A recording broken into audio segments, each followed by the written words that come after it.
لی جائے. اس پر ذرا آج بات کریں گے. راشد سومرو صاحب اس وقت ہمارے ساتھ موجود ہیں, JUIFA کے رہنما ہیں. ندیم قریشی صاحب موجود ہیں پاکستان تحریک انصاف کے. ڈاکٹر شازیہ سومرو صاحب مجھے جوائن کریں گے سٹارٹنگ فرام راشد صاحب, کیونکہ مولانا فضل الرحمان صاحب کے بعد اگر JUI میں کسی کی اہمیت اور افادیت سب سے زیادہ ہے تو وہ راشد سومرو صاحب ہیں. ان سے ذرا گفتگو کا آغاز کریں. السلام علیکم, کیسے ہیں؟ ٹھیک ٹھاک ہیں؟ روزانہ ملاقاتیں, کوئی بریک تھرو وغیرہ ہوا ہے نہیں ہوا ہے؟ وعلیکم السلام. سب سے پہلے تو آپ کا بہت شکریہ.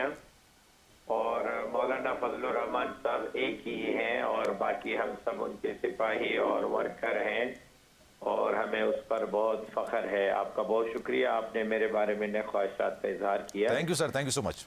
گزارش یہ ہے میرے بھائی کہ جس طرح آپ نے اپنی بات کی, جناب بلاول صاحب کی بات کی, مولانا صاحب کی بات کی, اصل بات یہی ہے کہ جب مسودہ شیئر نہیں ہوگا, چھپا کے پارلیمنٹ میں پاس کرایا جائے گا, نہ کابینہ کو پتا ہوگا, نہ وفاقی وزراء کے ساتھ اسمبلی ممبران کو پتا ہوگا, تو کیسے پاس ہوگا؟ جب مسودہ شیئر کیا گیا تو اس کا کوئی ایک حصہ شیئر کیا گیا, ایک ترمیم شیئر کی گئی, لیکن پورا مسودہ جب سامنے آیا, اس کو دیکھا گیا, تو ہمارے قانونی ماہرین کی رائے یہ تھی کہ اس کے پاس ہونے کے بعد یہ آئین سے خود متصادم ہے. جب ایک چیز آئین سے متصادم ہو تو اس کو کیسے پاس کیا جا سکتا ہے؟ انسانی حقوق کے قوانین سے متصادم ہے. اب بھی JUI کا بھی خیال یہی ہے جو جناب بلاول بھٹو زرداری صاحب کا ہے کہ بھائی عدالتیں کے اندر اصلاحات ہونی چاہیے.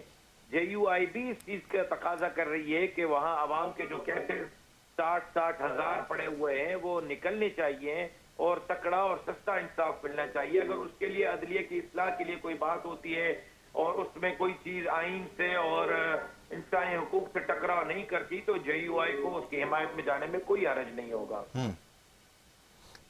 تو سر پھر پوائنٹ یہ کہ آپ نے دیکھا تو ہے نا مسودہ, کیونکہ کل میں گفتگو سن رہا تھا مولانا صاحب کی, انہوں نے کہا یہ خیانت ہو جائے گی. مطلب اگر اتنی کوئی شفافیت والی بات ہے, جیسے حکومت کہہ رہی ہے کہ جناب ایک آئینی عدالتیں بنا لیتے ہیں, اس میں کیا مسئلہ ہے؟ 65 کے بجائے 68 کر دیتے ہیں مدت ملازمت, اس میں کیا مسئلہ ہے؟ 17 کے بجائے 23 کر دیتے ہیں, اس میں کیا مسئلہ ہے؟ تو سر اتنا چھپانا, اتنا پوشیدہ رکھنا, اتنا جو نا ایک بڑا راز و نیاز کے ساتھ اس کو اسمبلی سے پاس کرانا, اس کی کیا وجوہات ہیں؟ یہی چیزیں تو شکوک و شبہات میں ڈال رہی تھی. دوسری بات یہ ہے کہ مولانا صاحب نے اس کے ساتھ یہ بھی فرمایا کہ ہم نے یکسر مسترد کر دیا. جی جب یکسر مسترد کر دیا تو یہی بات تھی کہ وہ پیش نہیں ہوا تو پاس نہیں ہوا. ہم مسترد نہ کرتے تو ظاہر ہے وہ پیش بھی ہو جاتا, پاس بھی ہو جاتا. اب نیا مسودہ بن رہا ہے جس پر JUI کے قانونی ماہرین بھی جائزہ لے رہے ہیں, پیپلز پارٹی کے قانونی ماہرین بھی جائزہ لے رہے ہیں, جس کا کل ذکر جناب بلاول بھٹو زرداری صاحب نے کیا.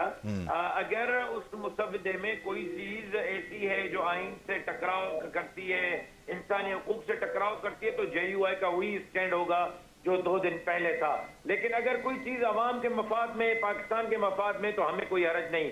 بڑی بدقسمتی کے ساتھ یہ بات کہنی پڑے گی, بڑی معذرت کے ساتھ آپ مجھے اجازت دیں کہ اس وقت کوئی جماعت جو ہے وہ عوام کی بھلائی کا نہیں سوچ رہی. کسی کو ڈر یہ ہے کہ یہ جج بیٹھا ہوا ہے, جب تک بیٹھے گا ہمارا اقتدار طول پکڑے گا, اور یہ اتر گیا تو ہمارا اقتدار گھر چلا جائے گا. دوسروں کو یہ ہے کہ یہ جج اتر جائے, اس کے پیچھے آنے والا کرسی پہ بیٹھے تو ہمارے چیئرمین صاحب کو جیل سے نکال کے وہ لے آئیں گے اور کرسی پر اور تخت پر بھی بٹھا دیں گے.